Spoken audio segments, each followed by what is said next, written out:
¿Cómo ha sido su trayectoria académica? Bueno, yo soy socióloga egresada de la Universidad Nacional Autónoma de México, de la Facultad de Ciencias Políticas, de donde egresé hace ya bastantes años y donde también tuve la posibilidad de cursar los estudios de maestría y doctorado en estudios latinoamericanos. Y prácticamente este año cumplo 30 años como profesora universitaria en una universidad pública, lo cual me llena de orgullo. Mi carrera académica, además de ser profesora, he incursionado en el ámbito de la investigación. Derivado de mi trabajo y de mi experiencia en investigación, he llegado a publicar diversos artículos en libros y revistas que afortunadamente siguen siendo citados a lo largo de diferentes revistas latinoamericanas e internacionales. Y bueno, yo creo que en su momento me convertí en una de las egresadas o de las académicas más jóvenes de la UNAM en tener una obra producida un poco vasta y también con una trayectoria de docencia bastante significativa. De hecho, derivado de ello, en la UNAM, por ejemplo, tuve y he tenido hasta la fecha diferentes reconocimientos como la Medalla al Mérito Universitario, Medalla por Años de Docencia, por ejemplo, la Medalla Gabino Barreda, la Medalla Mejor Estudiante de México, el Mejor Estudiante de Posgrado. Es decir, he tenido una serie de reconocimientos derivados de mi formación académica, ¿no? Debo decir con orgullo también que durante esos 30 años de formación, de vida universitaria, me he dedicado a dar clases, como les decía, en universidades públicas. Actualmente soy profesora de tiempo completo de la Universidad Autónoma de la Ciudad de México desde el año 2001, ¿no? En que ingreso a la UACM, y hasta la fecha, prácticamente ya casi con 23 años de experiencia en esta universidad, mi compromiso fue, desde que ingresé, trabajar en pos de fortalecer el proyecto educativo de la UACM, contribuir con la formación de estudiantes con conciencia crítica, con conciencia social, que pudieran ser capaces de incorporarse en el mercado laboral de manera competitiva, pero que también pudieran desarrollar conciencia de su entorno, ¿no? Para que pudiéramos hacer de una universidad pública justo como con servicio a la comunidad, ¿no? Que es la sociedad de la que nos da nuestro presupuesto. ¿Cómo decide militar en el Sindicato Único de Trabajadores de la Universidad Autónoma de la Ciudad de México? En el año 2004, un grupo de trabajadoras y trabajadores nos reunimos con la necesidad de construir una organización que pudiéramos considerar el espacio adecuado para defender nuestros derechos. Éramos un grupo realmente no tan numeroso, porque todavía en los primeros años de la universidad se pensaba que los derechos laborales fundamentalmente eran prácticamente una norma de respeto no escrita en la universidad, que el rector y el equipo administrativo del rector respetaría permanentemente todos los derechos laborales de todos, porque prácticamente vivíamos como una comunidad académica bastante respetuosa y colaboradora. Sin embargo, ese grupo de trabajadores en el año 2004 partimos de la idea de que, independientemente de cómo fuera la dinámica cotidiana en la universidad, todos los trabajadores, por nuestra condición de trabajadores subordinados, ¿no? O sea, trabajadores asalariados, era preciso que tuviéramos un órgano de defensa de nuestros derechos laborales. Y derivado de ello fue que nos dimos a la tarea de echar a andar el primer sindicato de la universidad, que consiguió su registro el 5 de noviembre del 2005. Desde ese año, yo quedé formando parte dentro del grupo de afiliados que conformamos el primer padrón de afiliados del Sindicato Único de Trabajadores de la UACM. En ese periodo, la Secretaría General Alicia Hernández llevó a cabo la negociación del primer contrato colectivo de trabajo. Para esos años no teníamos contrato colectivo. Cada trabajador contaba con un contrato individual sin prestaciones significativas como las que hoy ya tenemos en el contrato colectivo. En esos años, en el año 2006-2007, me incorporé como representante de plantel San Lorenzo Tezonco a la comisión negociadora que negoció el primer contrato colectivo. Y prácticamente fue una negociación que se llevó 8 meses y medio para poder llevar a cabo la firma del primer contrato con el primer rector de la universidad, ¿no? Entonces prácticamente fue una negociación que duró el equivalente a un embarazo, ¿no? Una vez que el contrato colectivo se negocia, se pacta y se firma con la autoridad, en este caso con el rector, y se va a depositar a las instalaciones de la Junta Local de Conciliación y Arbitraje, que entonces funcionaba, pues lo que seguía era un proceso de gestionar ahora el contrato colectivo. Ya lo tenemos, pero ahora hay que ponerlo en marcha y exigir el cumplimiento cabal de este. Entonces, bueno, terminó la gestión de la primera Secretaría General del sindicato y yo participé para la contienda de la segunda coordinación ejecutiva que tendría el sindicato, y así es que en noviembre del 2007 me convertí en la segunda Secretaría General de esta organización sindical. Una de las tareas que teníamos en esa época, fundamentalmente, además de ir incrementando las prestaciones del contrato, fue tratar de evitar que nuestra casa de estudios tuviera esta forma de contratación ilegal, que era la forma de contratación a través de outsourcing. La universidad contrataba servicios de limpieza a estas empresas que existen, de terciarias de limpieza, y las y los trabajadores que hacían la limpieza en la universidad prácticamente eran trabajadores de una empresa que mal pagaba, prácticamente como entre 700 y 800 pesos quincenales, y a veces les pagaba, a veces no les pagaba, y no les daba ningún beneficio social. Con otro grupo de trabajadores hicimos cuentas, un estudio económico sobre cuál era el costo que le implicaba a la universidad el contratar a una empresa terciada de estas, ¿no? Y cuál sería el costo que le implicaría a la universidad tener contratados de manera directa a los trabajadores. Afortunadamente, después de una pelea bastante ardua con la administración de ese rector, del rector Manuel Pérez Rocha, quienes estábamos en el sindicato en esa coordinación ejecutiva, conseguimos que los trabajadores de intendencia, más de 100, fueran contratados de manera directa en la universidad, ¿no? Lo cual nos llena de satisfacción y orgullo, porque afortunadamente gracias a ese movimiento pues mucha gente comenzó a tener empleos fijos con derecho a prestaciones y con derecho a jubilación, cosa que esos compañeros no tenían derecho antes, ¿no? Justo eso permitió que los compañeros de intendencia comenzaran a tener finalmente en sus vidas un trabajo digno, un trabajo estable, ¿no? Y que muchos de ellos pudieran pensar justo con esto que digo, pudieran pensar en contar con una jubilación. Derivado de eso, además, nos dimos a la tarea de echar a andar de manera puntual las diferentes políticas que derivarían de la puesta en marcha del contrato colectivo. Poco a poco el sindicato fue adquiriendo más presencia y más fuerza, y creo hay un detalle que me interesaría plantear ahí. Cuando yo fui secretaria general en ese momento, recibí un padrón de afiliados que no pasaba de los 400, cuando yo fui secretaria general en ese momento, y cuando terminó mi gestión en el 2009, como habíamos generado del sindicato una organización fuerte, sólida, con presencia, y que había permitido también ganar una serie de prestaciones significativas para los trabajadores, de repente nuestra membresía de socios subió hasta los 1,200 afiliados. Es decir, en esa gestión de 2 años pudimos garantizar el incremento de los afiliados en un 200%. Luego de esa gestión, de repente comenzamos a vivir una persecución más puntual de parte de varios sectores de la administración, más vinculados a la administración central de la rectoría, en ese caso la rectoría de Manuel Pérez Rocha. Es decir, un grupo de trabajadores cercanos a él comenzaron a organizarse, a veces promovidos por él y otros tantos promovidos por sí mismos, ¿no? Comenzaron a organizarse para generar un grupo contrario, ¿no? Para disputar la dirección del sindicato con los trabajadores que en general habíamos venido trabajando en esta organización.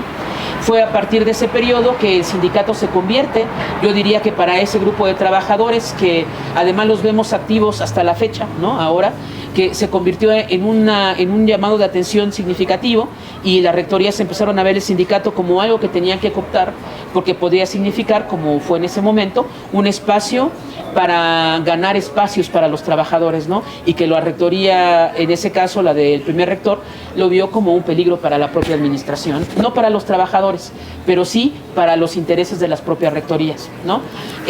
Justo a partir de esa gestión, en el año 2009, la rectoría echa a andar prácticamente toda la maquinaria institucional para que mete las manos en la elección sindical, y un grupo de trabajadores, que son los que ahora vemos como parte de los grupos que han violentado todos los espacios en los que nos hemos presentado y en los que hemos intentado hacer asambleas generales, ¿no?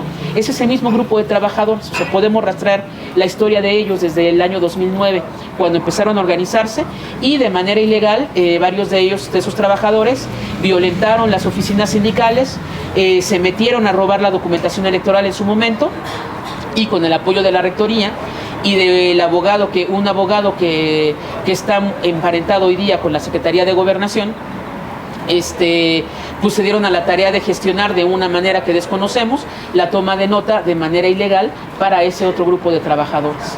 A partir del 2009 ese grupo de trabajadores comenzó a tener el control del sindicato y con cambios de directiva, o sea, con los cambios de nombres, finalmente era el mismo grupo que se encontraba manteniendo el control. Siguieron 5 administraciones de ese grupo tuvieron el control prácticamente 10 años del sindicato, 10 años de control, 10 años en los cuales el contrato colectivo no creció una sola prestación, 10 años en los cuales prácticamente los trabajadores y trabajadoras aprendimos a que ir a las asambleas es ir a jugar una democracia, la democracia de las mayorías, ¿no? La democracia donde la violencia, el que es más violento y el que grita más, se impone, genera miedo, amedrenta a los demás y por lo tanto genera las condiciones para que la gente que sí participa, que va legítimamente a entender, a conocer qué es la vida sindical, qué es la defensa de sus derechos, se aleje de la vida sindical y pues estos amigos pudieron vivir controlando un sindicato por la vía del miedo, por la vía del grito y por la vía de una suerte, insisto, como decía, de una democracia de las mayorías, donde las mayorías son las mayorías más gritonas y más violentas, ¿no? Cuando esta situación ocurrió, la mayor parte de los trabajadores en activo, del sindicato, a eso me refiero, pues comenzaron a replegarse, ¿no? La gente dejó de participar, yo misma dejé de participar un tiempo, porque la dinámica de vida al interior de la vida sindical era demasiado violenta y prácticamente ese fue el modus operandi de las asambleas. Cuando esta situación se pudo revertir, que fue hasta el año 2000, diría yo 2019, 2021, pues este grupo quedó desprotegido del sindicato, ¿no es cierto? Y ya no le sirvió el sindicato como un espacio de presión a las rectorías, ¿no? Ni tampoco de control, no únicamente de los recursos del sindicato, sino también de contar con un espacio de poder para presionar a quien hubiera que presionar en caso de que lo necesitaran. Entonces, esa ha sido la dinámica, la historia en torno del sindicato. Entonces, mi militancia, digamos que ha sido, o mi participación en el sindicato ha sido desde que se creó, ¿no? Y ha tenido diferentes formas a lo largo de este periodo. Y ahora regreso a la coordinación ejecutiva del sindicato, particularmente porque realmente es mi interés que el sindicato y su contrato colectivo crezca, que crezcan prestaciones, sobre todo ahora que nos estamos convirtiendo en una planta de trabajadores viejos, ¿no? Llevamos ya más de 20 años trabajando en la universidad, la mayor parte de trabajadores que entramos a los 20, 30 años a esta casa de estudios, hoy ya tenemos más de 40 o más de 50, ¿no? Varios de nosotros o de otros están por jubilarse o ya se han jubilado y es preciso que tengamos un contrato colectivo que nos permita generar también mejores condiciones para que todos aquellos que se quieran jubilar puedan hacerlo en buenas condiciones. Y mientras no tengamos un sindicato que nos permita respaldarnos para eso, eso va a ser muy difícil. Y los trabajadores se irán de la universidad solamente con el finiquito que la universidad les da cuando se jubilen, o bien, incluso en algunas ocasiones, hasta el finiquito no será completo, como en muchos casos de trabajadores que han sido despedidos, que han renunciado, que se han jubilado o que han fallecido, pues ha ocurrido, ¿no? Entonces, esa es la razón de mi regreso. La razón de mi regreso tiene que ver justo con mi compromiso, con ese contrato colectivo, con las y los trabajadores, y sobre todo con tratar de hacer de que de esta universidad, pues una universidad, más que de nada de la universidad, del sindicato, tener un espacio sí de los trabajadores, no de aquellos trabajadores que vinculados a la administración necesitan un espacio para protegerse, presionar a las rectorías y hacer de la vida en ese sentido como una forma de garantizarse prebendas, escalafonar cuando no tenemos ni escalafón, promoverse salarialmente cuando no tenemos escalafón, pero también generar una dinámica de conseguir para ellos y sus familias las nuevas plazas que se lleguen a generar en la universidad, como lo han ocurrido. Digo, hay mucha gente que forma parte de las oficinas cercanas a la rectoría, ¿no? Que tiene prácticamente familias enteras viviendo en la universidad, ¿no? Entonces, yo no es que esté en contra que la gente tenga familiares que sean capacitados, que sean responsables y que puedan pasar los filtros de contratación. Qué bueno que lo tengan. El asunto es que siempre que eso pueda pasar por los mecanismos legales y que permitan darle certeza y equidad a todos los demás, ¿no? La universidad es de todos nosotros los trabajadores y de los estudiantes. Entonces, básicamente yo creo que el sindicato se convierte en un espacio que podría permitir ir haciendo, caminando en ese sentido, ¿no? Por eso ha sido mi militancia, por eso regreso y por eso es mi compromiso ahora, ¿no? Texto, maestra Barrueta, ¿es cierto que usted tiene relación con grupos políticos o en la CTM como acusan estos grupos? No, en efecto se me ha acusado en diferentes momentos de tener vínculos políticos con diferentes partidos y ahora con la CTM, pero sí quisiera aclarar algunas cosas. La universidad tiene una normativa que ha sido malentendida en muchos sentidos. La universidad parece que se quiere ver como una institución ajena o aislada a cualquier marco legal y a cualquier instancia que es extrauniversitaria. ¿A qué me quiero referir con esto? La universidad, en el marco de su autonomía, entiende mal la autonomía pensando que la autonomía es que todo se resuelve en casa primero, aunque estemos violando el propio marco normativo nacional y federal que también nos implica. ¿Por qué digo esto? La rectoría de la universidad, en el marco, por ejemplo, de las revisiones de salarios y contratos, siempre pone de pretexto que no hay recursos para subir los salarios a los trabajadores y que no hay recursos para poder pagar de manera cabal las prestaciones como se estableció en el mismo contrato colectivo. Cuando eso ocurre, por ejemplo, en el caso del año pasado y el antepasado, cuando se hicieron las revisiones salariales y contractuales, la rectoría insistía de manera permanente que no tenía recursos. Acudimos precisamente por ello al Congreso local, que es la instancia en términos gubernamentales que otorga los recursos económicos con los cuales la universidad lleva a cabo su vida cotidiana, paga salarios, gasto corriente, etcétera, etcétera. Y fuimos buscando el grupo parlamentario de Morena para que nos explicara cuál había sido el presupuesto que se otorgó a la universidad y cómo se le otorgó ese presupuesto y cuál era la forma de planificación del mismo, porque la rectoría nos decía siempre que no había recursos, que había dinero para otras cosas, pero que no se podían mezclar los presupuestos destinados a ciertos rubros y a otros.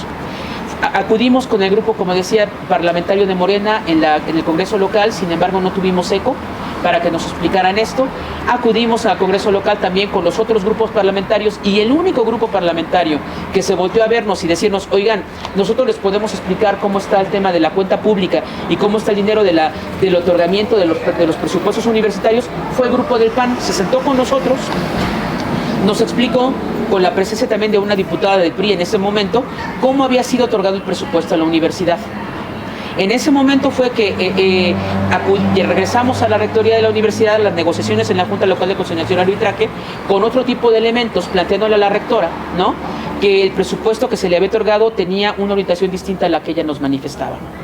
Derivado de ello, curiosamente, estos grupos de los que venimos platicando, estos grupos violentos, se organizaron para decir que ahora éramos panistas, que habíamos ido con el PAN, que nos habíamos retratado con Federico Dorin, que habíamos ido con todos los demás porque éramos amigos y ya militábamos en el PAN y que por lo tanto ya hasta teníamos nuestra membresía en el PAN. Por supuesto que no. Acudimos al Congreso local, como digo, para poder conocer de manera puntual cómo le habían aprobado el recurso a la universidad y cómo ese recurso tenía que gastarse. Nos enteramos ahí, por ejemplo, que el recurso otorgado para becas nunca se acaba de ejercer, siempre hay más recursos que los que la rectoría establece para los estudiantes, ¿no? Y en el Congreso local nos explicaron esa situación. Sin embargo, la rectoría simplemente negó lo que nosotros dijimos, pero en paralelo este otro grupo se organiza para decir que somos panistas. En otra ocasión, cuando tuvimos que buscar también apoyos porque la universidad no se sentaba a negociar con nosotros para revisar el contrato colectivo, acudimos con compañeros que tienen vínculos, por ejemplo, con otros grupos políticos, ¿no? Y una diputada, en este caso del PRI, nos prestó el espacio para que pudiéramos nosotros dar una conferencia de prensa. Acudimos a ese lugar, no hubo ninguna otra situación más que nos permitieron el espacio para dar una conferencia de prensa y la rectora rápidamente saca un desplegado que hizo que esta gente otra vez se moviera a mover, diciendo, el sindicato violenta la autonomía universitaria, están sacando los problemas de la universidad fuera de la universidad. Sin embargo, el problema del presupuesto universitario no es un problema solo de la universidad, es un problema de incluso la instancia, en este caso la entidad federativa, de la población de ella, que es quien otorga los recursos para que esta universidad pública autónoma pueda llevar su trabajo y por lo tanto la universidad está obligada a rendir cuentas. Entonces, si la rectora no nos explica o nos niega cierta cantidad de recursos en un contexto de revisión salarial y contractual, pues nosotros tenemos que buscar información. La misma rectora nos dijo antes de iniciar todo este proceso, eso no es así como ustedes lo dicen, vayan a investigar. Nosotros fuimos a investigar, ¿no? Entonces, derivado de ello, cuando pareciera que tocamos alguna fibra incómoda de la administración particularmente, es donde este grupo de compañeros violentos salen a decir de manera rápidamente: están violentando la autonomía de la universidad, el sindicato ahora es panista, el sindicato ahora es priista, el sindicato ahora es, creo que están diciendo que es setemista, y no hay nada más ajeno a la realidad. La militancia que pudieran tener algún tipo de grupo, algún compañero en alguna organización, ese es problema del compañero, pero nunca hemos llevado ni al sindicato ni a la universidad a que esté intervenida por nadie. La universidad es pública, y como es pública, le debe a la sociedad una rendición de cuentas libre y transparente, y nos debe a todos los universitarios que vivimos también gracias a ese presupuesto que nos otorga la sociedad. Tenemos que tener también la certeza de que el dinero que se tiene en la universidad es un dinero que se utiliza de manera correcta y transparente. Y si nosotros como sindicato estamos negociando salarios y prestaciones, es necesario que también tengamos claridad nosotros de qué recurso hay y de qué partidas de ese presupuesto están destinadas a pagar sueldos y salarios, y cómo podemos también hacer que ese recurso se incremente. O sea, no hay ningún tipo de vinculación, particularmente mi persona, con ningún partido político y con ninguna organización que intente yo incorporar a la vida sindical, de ninguna manera, de ninguna manera. ¿Por qué tuvo que reponer el proceso electoral cuando ya se había realizado un proceso de votación legal y legítimo? ¿Y por qué llevarlo fuera de las instalaciones de la base? Ok, el proceso, bueno, el 5 de noviembre de cada 2 años es cuando se vence la gestión sindical de alguna representación sindical, por ejemplo, ¿no? En este caso, el 5 de noviembre del año pasado, del 2023, tenía que tenerse ya una nueva coordinación ejecutiva para que llevara a cabo la gestión del sindicato para los 2 siguientes años. Precisamente por ello, más o menos organizarse todos los procesos de cara a llevar a cabo los procesos de elección que permitan tener para el 5 de noviembre ya a la nueva coordinación ejecutiva electa, y que el sindicato no se quede de manera, en un tiempo prolongado, de manera acéfala. Obviamente, y gracias a que en la adecuación del estatuto a la reforma de ley del año 2019 se hicieron algunos ajustes a una cláusula del estatuto del sindicato que permite, ¿no?, que cuando termina una gestión se evite el vacío legal, y que esa gestión previa se mantenga hasta que haya una nueva toma de nota. Por lo tanto, digamos que eso puede resolver cualquier situación de vacío legal para evitarlo, ¿no? Sin embargo, de cualquier manera tenemos que tratar de cumplir con el procedimiento legal mientras haya condiciones de poderlo llevar a cabo.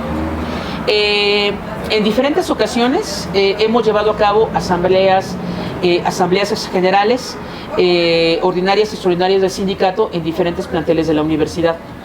Las últimas asambleas acabaron con tremendos actos de violencia, ¿no?, provocados por este grupo de trabajadores que venimos de rastrear desde el año 2001 para acá, particularmente del año 2007 para acá, ¿no?, y que se han presentado de manera recurrente casi cuando va a haber una revisión salarial, curiosamente, o cuando va a haber una revisión de contrato, curiosamente, o cuando va a haber un proceso de renovación de la coordinación ejecutiva.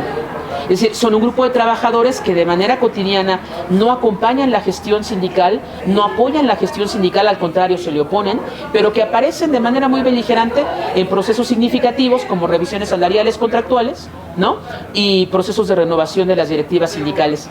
Y curiosamente aparecen siempre generando situaciones de violencia y provocación hacia aquellos grupos que no favorecen a la administración y que tampoco los favorecen a ellos. Bueno, llevamos a cabo en el año 2021 una asamblea general en el plantel San Lorenzo Tezonco, que terminó en un tremendo zafarrancho. Este grupo de trabajadores que les menciono acabó encapsulándonos a un grupo de trabajadoras de intendencia y a mí particularmente. No nos permitían avanzar, no nos permitían movernos de ningún lugar. Le pedimos a los policías que cuidan la instalación: oiga, Poli, por favor ayúdenos a que salga la gente y que no haya ningún problema de violencia. Y los policías que vigilan el ágora en el plantel San Lorenzo Tezonco simplemente nos dijeron: no, yo tengo instrucciones de no meterme, Entonces prácticamente la situación se quedó como un problema que teníamos que resolver los trabajadores que estábamos en ese asunto. Quienes estábamos encapsulados no nos podíamos mover porque cualquier movimiento iba a implicar o iba a ser tomado por este grupo de trabajadores que nos tenían encapsulados como un acto de provocación y violencia, y eso pudo haber terminado en un acto todavía peor. De cualquier manera, cuando los ánimos empezaron a calmarse después de algunas horas, ¿no?, fue que nos pudimos dispersar y dar por terminada la asamblea, ¿no? Un año después o 2 años después llevamos a cabo una asamblea general en el plantel Cuautepec para rendir cuentas sobre el estado que guardaban las finanzas del sindicato. En esa asamblea llegaron un grupo de trabajadores que son los mismos que ahora se manifiestan en el Congreso del Trabajo y que ahora están acusando que fueron violentados, ¿no? Pero ese mismo grupo de trabajadores se presenta a la Asamblea General, no permiten que esta transcurra, se paran frente al micrófono, intentaron arrebatar los micrófonos donde estaban, exigiendo que se les diera el derecho a la palabra. Dijimos, sí, claro, todo el mundo va a poder hablar, siempre, pero permitan que la rendición de cuentas termine, porque todos tenemos derecho a saber cómo es que se gastan los recursos del sindicato. Sin embargo, este grupo de trabajadores no permitieron que la asamblea continuara. Hicimos un receso en la asamblea, receso para tratar de calmar los ánimos, receso en el cual aprovechó una compañera cuyo nombre no voy a mencionar, pero que esta es un personaje muy llamativo en las últimas semanas. Esta compañera aprovecha para agarrar un Tetra Pak de Boeing de medio litro, ¿no?, y me lo avienta en la cabeza. Afortunadamente me moví un poco y alguien puso la mano, de tal suerte que este Boeing, este objeto no me hizo daño, ¿no? Sin embargo, ese es el nivel de violencia que se vive en la universidad.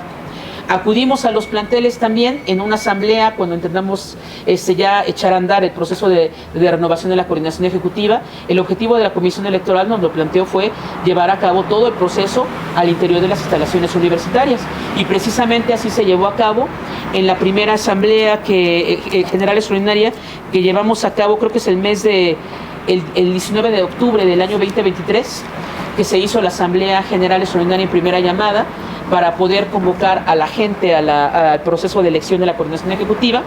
En esa asamblea, que era una asamblea en primera llamada, de acuerdo a nuestro marco estatutario, llegó este mismo grupo de trabajadores, ¿no? Llegaron gritando, increpando a los compañeros que nos encontrábamos ahí presentes, arrebatando las listas de asistencia. No obstante, había a unos metros de ahí una presentación de libro, ¿no? Llegaron gritando, arrebatando, tratando de manera altanera a los compañeros que trabajan para el sindicato, ¿no? Y sobre todo intimidando a los compañeros que fueron de manera natural, participativa, libre, a acudir a la asamblea. Pues prácticamente los compañeros se espantaron y se fueron saliendo, ¿no? Uno de los trabajadores que está acostumbrado a grabar a todos aquellos que quieren intimidar, colocándonos el celular casi enfrente de la nariz, ¿no? Ese trabajador comenzó a violentar de manera verbal a un trabajador que se encontraba ahí presente, provocándolo al grado de que casi los dos se van a golpes, ¿no? Si no es que intervenimos para que esa situación no se llevara a cabo, ¿no?, eso hubiera acabado en una situación cuyos resultados hubiéramos lamentado dentro de la universidad. Los policías que vigilan la universidad, a unos metros de ahí, obviamente con la misma política de no tengo autorizado meterme, es un asunto sindical. Por lo tanto, prácticamente la dinámica de violencia que se genera queda básicamente sujeta a los que ahí presentes podamos resolver. El asunto es que en esos contextos, cuando la gente está tan enardecida y cuando hay tantos intereses de por medio, pues la gente no está dispuesta a bajar en el enardecimiento y pueden llegar incluso a situaciones de violencia bastante grandes, ¿no? Entonces, lo que resolvió la Comisión Electoral en ese momento y la Secretaría de Organización también fue suspender la asamblea, ¿no?, apegarse al calendario que tenía previsto la Comisión Electoral y convocar a los siguientes procesos fuera de la universidad para ver si el hecho de que pudiéramos sesionar fuera de la universidad y en instalaciones que no fueran de la universidad permitía que los compañeros que llegan a violentar en estos espacios podían detenerse un poco, ¿no?, con esos niveles de violencia. El asunto es que pues no ha resultado así, pero bueno, esa ha sido la razón fundamental por la cual decidimos hacer las asambleas fuera, porque la rectoría no garantiza condiciones de seguridad, porque cuando pedimos el apoyo de la policía nos dice que no tiene ninguna competencia para esos asuntos y porque los mismos trabajadores al interior de estos espacios, pues ante el escenario de estamos en una asamblea sindical, si te pego no me despiden, ¿no? Pues mucha gente pierde los estribos, aprovecha esa condición y pues genera actos de violencia que no necesariamente se pueden contener con facilidad, ¿no? Esa es la razón fundamental, proteger para evitar la violencia y proteger la integridad física de nuestros compañeros, ¿no? Debemos entender que una buena parte de nuestros compañeros trabajadores son ya de la tercera edad y cualquier situación de violencia como esa pues puede llevarnos a actos lamentables, ¿no? Y que yo creo que no son buenos para nadie y porque ya vimos que la universidad ante esos escenarios pues tampoco es muy partícipe de ese proceso. Yo misma le pedí el 15 de febrero pasado una cita a la rectora para que pudiéramos conversar sobre el tema de la violencia y demás y cómo contribuir en términos institucionales para que esto no se siga repitiendo. Sin embargo, el día de hoy es 21 de febrero y la rectora no me ha respondido, lo cual me parece que puedo entender que pues no le interesa que conversemos sobre el tema de la violencia.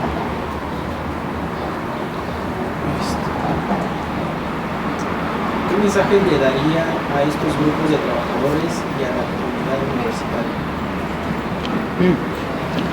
Bueno, el mensaje que les doy es, en primer lugar, hacer un llamado a todos los universitarios, a los trabajadores, a los afiliados al SUTU-ACM, un llamado a evitar caer en provocaciones, a tratar de no violentarnos y no violentarnos en los espacios que nos damos para poder construir acuerdos, diálogo y proyectos, en este caso sindicales, ¿no? Que permitamos de alguna manera dejar al lado la violencia para aprender a hablar de manera racional y respetuosa, que yo creo que es lo que tenemos que darle paso. Por nuestra parte, con la gente que venimos trabajando en el equipo de trabajo, yo lo que les puedo decir es que nosotros vamos a seguir defendiendo al sindicato, defendiendo a todos los compañeros y afiliados y afiliadas que nos han dado la confianza para que participemos, sigamos participando en este sindicato, en un sindicato que tenemos que librar por completo de esa mafia que está sirviendo a la administración desde hace décadas, ¿no? En una universidad tan joven tenemos una mafia en la administración enquistada que se coloca como grupo de presión para las diferentes rectorías y que debemos tratar de erradicar ese tipo de prácticas, ¿no? Necesitamos evitar que esos grupos regresen al sindicato porque esas protestas violentas y esos enojos son derivados de que ellos son los que antes se beneficiaban con el dinero y las cuotas sindicales, pero también con el poder de representación legal que les daba la representación legal del sindicato frente a las rectorías. Entonces, tenemos que acabar con eso, tenemos que volver a construir un sindicato que vea por sus trabajadores, un sindicato que vea por los derechos de los trabajadores y que evite a toda costa algo que está ocurriendo y que ocurrió mucho en esta administración, que es seguir permitiendo que haya tanto despido injustificado con pruebas fabricadas simplemente para deshacerse de la gente incómoda. Y yo quisiera también en ese sentido, como parte del mensaje, retomar lo que decía el presidente de la República hace algunos días, ¿no?